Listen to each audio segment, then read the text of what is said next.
Saudara-saudariku, salam sejahtera bagi kita semua. Saya ingin berbagi apa yang saya pikirkan tentang malaikat pelindung. Tanggal 2 Oktober kita rayakan sebagai perayaan malaikat pelindung. Tapi pertanyaannya, melindungi apa? Melindungi kita dari apa? Saya berpikir dan saya ingin berbagi renungan ini. Malaikat disebut malaikat pelindung sejauh ia melindungi kita dari kegagalan mewujudkan kehendak Allah. Jadi dia disebut pelindung untuk melindungi kita dari kegagalan mewujudkan kehendak Allah. Jadi sekalipun disebut pelindung manusia, tapi malaikat tetaplah abdi Allah dan bukan abdi manusia.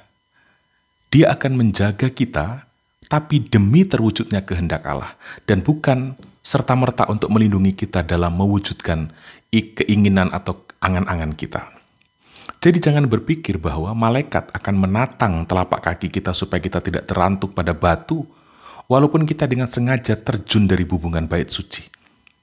Itu gambaran keliru yang setan hasutkan pada pikiran kita. Anda tahu cerita godaan Yesus di padang gurun, bukan? Tapi mengapa kita justru lebih sering berpikir dan berharap seperti itu?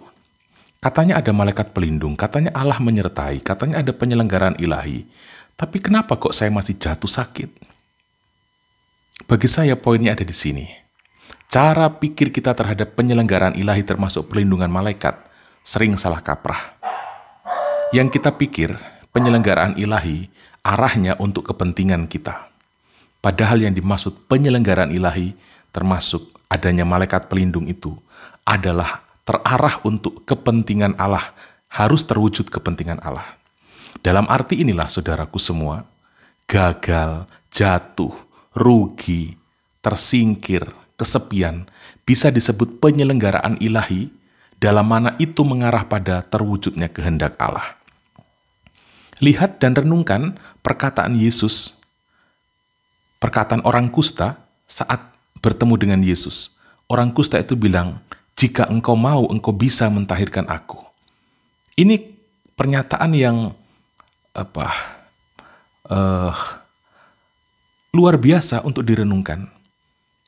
Kata "jika engkau mau" ini mengandung arti, bisa jadi engkau juga mau saya masuk dalam saat-saat kritis seperti ini.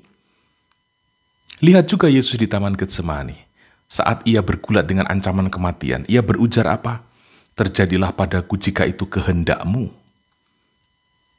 Maka saudaraku semua, saya dan Anda, kita orang-orang beriman ini, kita harus sampai pada pandangan baru terhadap realitas hidup kita. Yakni, mari kita tidak mudah mengadili peristiwa kelam hidup ini dengan menyudutkan Allah sebagai Dia yang tidak menyertai, Dia yang meninggalkan, Dia yang masa bodoh, dan lain-lain. Sebab sekali lagi penyertaan Allah tidak bisa diukur hanya dari apakah kita merasa nyaman dan aman. Penyertaan Allah juga ada dalam ketidaknyamanan dan ketidakamanan kita. Pertanyaannya, maukah kita dipakai oleh Allah dalam ketidaknyamanan itu? Ingat juga bahwa kita disebut beriman sejauh kita menyerahkan diri, menyerahkan pikiran, menyerahkan perasaan, menyerahkan angan-angan demi tercapainya kehendak Allah. Jadi, kita disebut beriman bukan ketika kita memuja-muji Yesus, tetapi ketika kita menyerahkan diri, menyerahkan pikiran, menyerahkan rasa kita, angan-angan kita, cita-cita kita demi tercapainya kehendak Allah. Ini disebut beriman. Dan bukan sebaliknya. Seringkali kita beriman supaya Allah yang menyerahkan dirinya demi keinginan kita. Nah, di situ salah kaprahnya. Maka dari itu, seiring bertambahnya usia dan intensitas aktivitas kerohanian kita harus bertumbuh dalam pemahaman dan bukan meningkat dalam tuntutan.